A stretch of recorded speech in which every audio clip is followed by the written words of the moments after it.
Hi friends, this is Andy Vegan. Today I'm going to make a brand new recipe. It's called soured milk. Yeah, of course, plant-based milk. I don't need to say that, of course, because this is MD Vegan and vegans only do plant-based food. So milk is always plant-based milk. I can use this soured milk and can drink it like that, as it is, just soured. I can put it in sauces and dressings. I can make desserts from it, or there are so many ways to use it. You can use it for baking. It's wonderful, and I can make it in the plant-based field from so many different nuts or seeds that, for me, the non-dairy milk stands for the variety of vegan food, so food in general. Because if you use dairy milk, someone who uses dairy milk, he will never have such a variety in the products he makes from milk as he would have in non-dairy milk, because there are so many seeds and nuts that all have totally different flavor and contents, ingredients, that really it is something to explore still. It is not even half explored. So I always like to make a nice video with plant-based milk products. So today it's almond milk. First, this is very fast, I show you. Here I soaked these almonds overnight in plain water. As you can see, there's a brown water coming out of the almonds. I have to wash that. Here I prepared a little thing. Just put it to a sieve or a colander, and then wash it here. And you can see the brown water that remains. Show you the brown water. You see, this is the brown water. I don't want to have that because it tastes a little bit bitter. Yeah, I don't like that in my milk. Here are the nuts. Especially almonds are not even nuts. Probably you didn't know that. I'll show you my almonds. That's a big size they have now, enlarged by the soaking. They are like fresh almonds now. Very delicious. You could always remove the peel like this. You want to have white almonds, sweet almonds. Yes, you remove the peel like this. Very easy. Here's the peel. And then you have these white almonds. You can make marzipan, or you can make sweet dishes with that. But for now, just for the plain almond milk, I don't need to peel them. I can leave the skin on. So that's the first process. I put that away. The water is not needed anymore. I can put it to the plants, to grow my plants, to water my plants. It would be nice. So first I have my almonds. Soaked and washed. Drained and rinsed, as they say. So I put it in my blender. And a sufficient amount of water. So maybe 2 cups, 3 cups, 4 cups for a cup of almonds. It depends on what you want to do with the almond milk. You can make almond cream, for example, and you put less water, or almond milk, more water. So between half a liter and a liter for 1 cup. So let's say this is the easiest way to make almond milk. Put the almonds in the blender with the water and dance.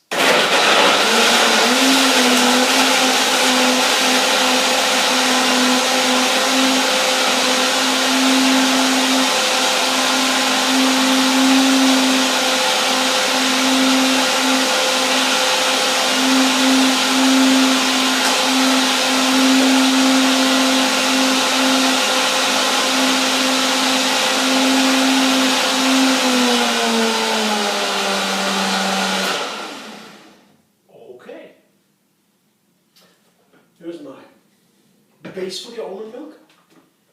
Just a blended almond with water. And here is another container, another bowl. That should take all the almond milk I want to make. And here's my nut milk bag. See nut milk bag?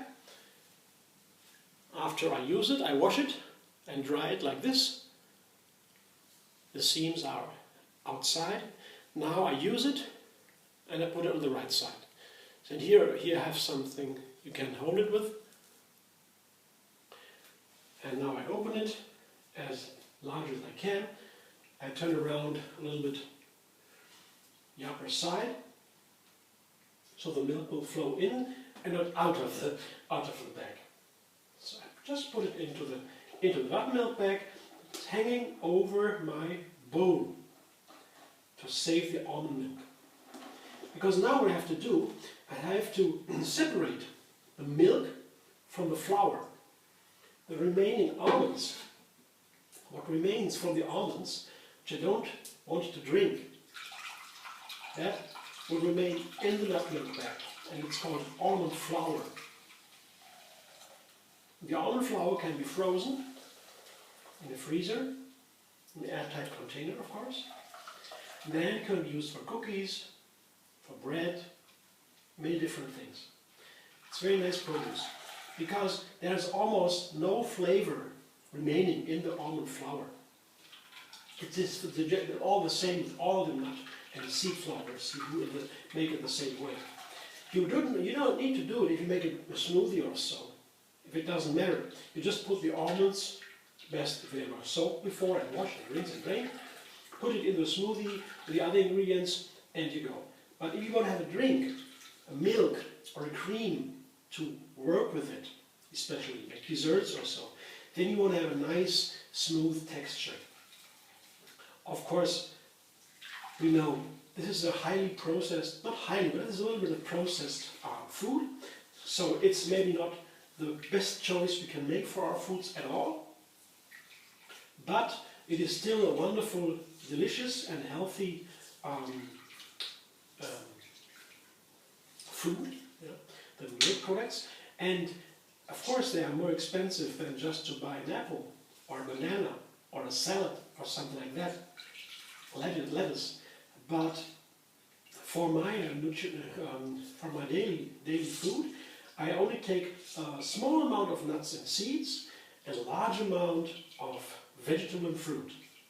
So only some nuts and seeds, that is totally sufficient for healthy meals and for healthy nutrition.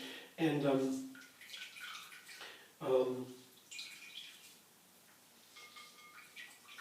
the dairy products are, of course, something very expensive, very worthy in comparison of all the other foods we have from nature. So I use it not so often. Cheese, for example, rarely have cheese. I enjoy it greatly. It's very nice to have cheese and serve it to friends or other products from dairy, from non-dairy, but not so often, not too often. This is my flour, nut flour. It is here. Can you show you something of it? You have an impression what it looks like. Here, the flour. See? Almost no water inside anymore. I put it not afterwards somewhere else. For now, I put it aside. I don't need it anymore. For now, aside. Here's my milk. See? And this is already just the milk as that. It is so delicious. I can use it in so many ways. I can make soups of it. I can make cheese of it. Many other things. But now I want to make clabbered milk or soured milk. Set milk. It's also set. It's not to confuse with buttermilk. Well, usually you would use the same word for buttermilk and clabbered milk at home, my family, because there was no distinction. We just made our milk overnight, the sour milk, and drank it or ate it. Yeah, that was like this. Just put the container like that with something on top, plate for example, to a warm location, maybe near the heater or so overnight, and the other day you have sour milk. That's how easy it is. Very easy. And you have the most delicious and healthy product. Here I show you what happens after one night. See? I prepared another bowl, the almond milk, and this is what happened. You see on top there is the cream. You can already see a little bit. Here you see, this is the cream, the white part. If I open up the cream, you see the water on salt. See? And this altogether is called sour milk, soured milk. It's very healthy and delicious too. It has this very gentle sourness. And here, if I take the cream from the top, like here, see, only the cream, you can even make different produces from this, different plant-based milk products. See, very creamy here. I can eat it. Wow, it's really amazing. And once you put the almond milk in the fridge, it will keep for 2 or 3 days before it turns sour. But in case you put it into the fridge without intending to make soured milk, it can happen that the bacteria, the cultures, the probiotics that work in the milk to make it sour, that these work a little bit on their own and more as they should. So you take it after 3 or 4 or 5 days out of the fridge and it smells a little bit strong. You think, I don't want to eat that. That is so strange. That's because you can never say what kind of bacterial cultures are evolving in a process of fermentation. Science doesn't really know that much yet about fermentation because just the bacteria are so individual. So if you have a fermentation process, you can never predict what kind of bacterial cultures will come from it. So an easy way to make it more controllable, you buy your probiotics and put it into the milk to make a certain non-dairy product, plant-based milk product. Cheese, for example. I always buy my own probiotics, or you can also make your own probiotics in another process I will show you eventually. But for now, for the sour milk, you don't need any probiotics if you just do it overnight near the heater, as I did here. There is nothing wrong, smells wonderful, and now I will put it into the fridge as is. I show you a photo, what it looks like, and use it just as is or in other recipes, as I have shown you before, the salad dressing, for example, or desserts or soups or whatever. There's more to come, of course. Plant-based milks and milk products are a wonderful part of the vegan cuisine, and I greatly enjoy it. It's a lot of fun, and friends love it a lot, of course. It's something luxury, something special, something very nice. Okay? If you enjoy this video, you can also have every day another video, so you can subscribe to my channel and be vegan on YouTube, and I'll bring you out another recipe every single day to you. So please subscribe, enjoy it, say what you feel about how you feel, what your questions, what other recipes you would like to see. I do a lot of recipes every single day, just practicing a little bit. It's a kind of practice of abhyasa, of sadhana, of daily practice, exercise for me. It's very nice. That way, natural creativity arises, and it is so easy for me to have new ideas incorporated in the making of new recipes. Yeah, friends, enough of the talk. Now, clabbered milk. See you soon.